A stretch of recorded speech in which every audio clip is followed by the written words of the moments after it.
Hi everyone, welcome back and welcome to my channel. If you're new here, my name is Shen and today I'm going to be doing a first impressions wear test kind of review on the new Fenty powder foundation.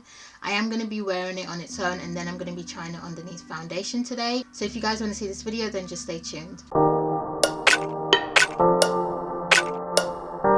So I mainly picked up this powder foundation to set my liquid foundation. Today I am going to be wearing it on its own and testing it that way, and I'll also be wearing it on top of my liquid foundation. The wear test will be when I wear it on top of my liquid foundation. So for shade matching, I do leave a list of all the foundations that I use in the description box down below. So I originally picked up the shade 400, which is a warm undertone. I am 410 in the Fenty Liquid Profltr Foundation, but from watching all the reviews online, it seems like this powder oxidizes. So I went down a shade and got the 400, but when it arrived, it looked kind of too warm for my complexion, so I decided to go back and get the shade 385, which is a neutral undertone. Packaging wise, it comes in the standard Fenty packaging. The compact has like two parts to it, so this actually flips up and down, and underneath it is the sponge. This isn't actually secured, so it flaps around a lot, so you have to be careful. I am going to swatch it on my cheek and my hand so you guys can see what it looks like. So this is 385 and I know it looks really light, so I'm going to give that a second because I feel like it's going to oxidize, as I said, and I'm going to swatch it on my hand here for you guys as well. And it does match my hand a lot better. My face is a lot darker than the rest of my body. Okay, so it's been a few minutes and I know the lighting's kind of going in and out a bit, but it has definitely oxidized a bit. It looks a lot darker than it did before and it looks way more pigmented. So I'm going to start off by priming my face with the Fenty True Matte Primer. I'm going to conceal underneath my eyes first, and I'm using my e.l.f. Camo Concealer, and this is in the shade Deep Chestnut.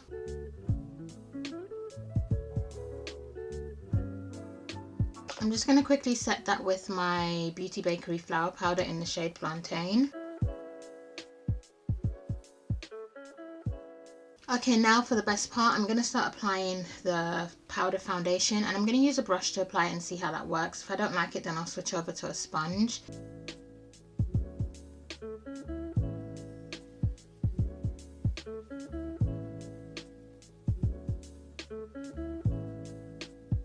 Okay, so this half of my face I've applied the foundation. This side of my face has no foundation, and I think I got the color match pretty good. I'm actually quite happy about that. I mean, it's not full coverage, but it's done a pretty good job. So what I'm going to do on this side now, I'm going to fully commit to the cause. I'm going to use the sponge that it came with and see how it applies with the sponge.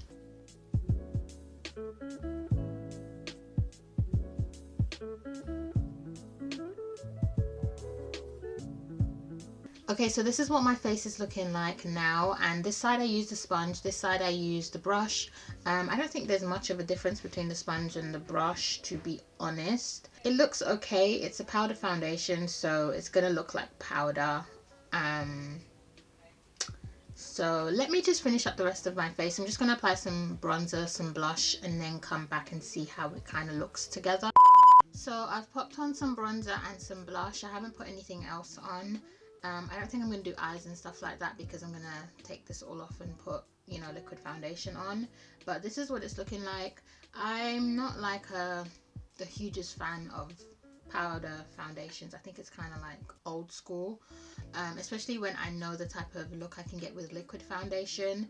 But for powder foundation, I think this actually looks pretty good. It looks like it makes the skin flawless, like not flawless, airbrushed. In person, obviously I can see certain flaws that I'm not a huge fan of, but this is a neutral undertone and this doesn't look neutral to me. This looks like a warm undertone, slightly pinching just a little bit on the yellow. So I'm going to wipe this all off. I'm going to come back and then we're going to do it on top of foundation. So I've removed the foundation and I've prepped and primed my skin using the True Matte Primer. I'm going to go in with my Fenty Profltr Foundation in the shade 410.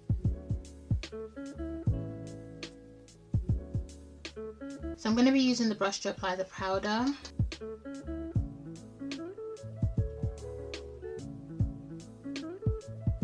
Okay, so this side of my face I've set using the Fenty powder.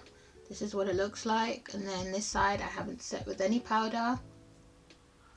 Now I'm going to go in on this side.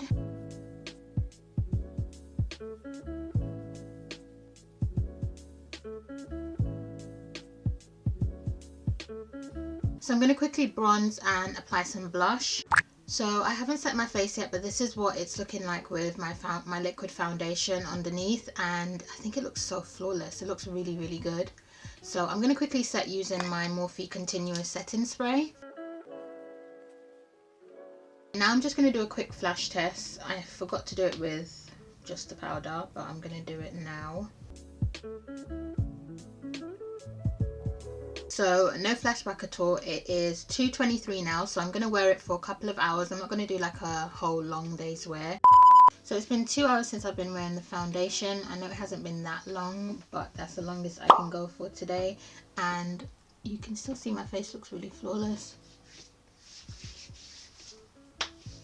I don't have any creasing going on around my mouth, which I do get sometimes, and I don't have any splitting on the top part of my lip. Usually that area sweats and foundation usually separates there, but I don't have that at all. I don't really have that much oiliness going on at all. In fact, my whole face is matte. The only area that I see oiliness is like the tip of my nose and at the sides of my nose, but like even my T-zone area, it looks luminous, but it's not like oily. I think that's pretty good because my nose has been running and I have gone outside. I've done cooking in a hot kitchen, and to say that this is what the foundation is looking like, I'm really, really impressed. I quite like it as a setting powder for my liquid foundation.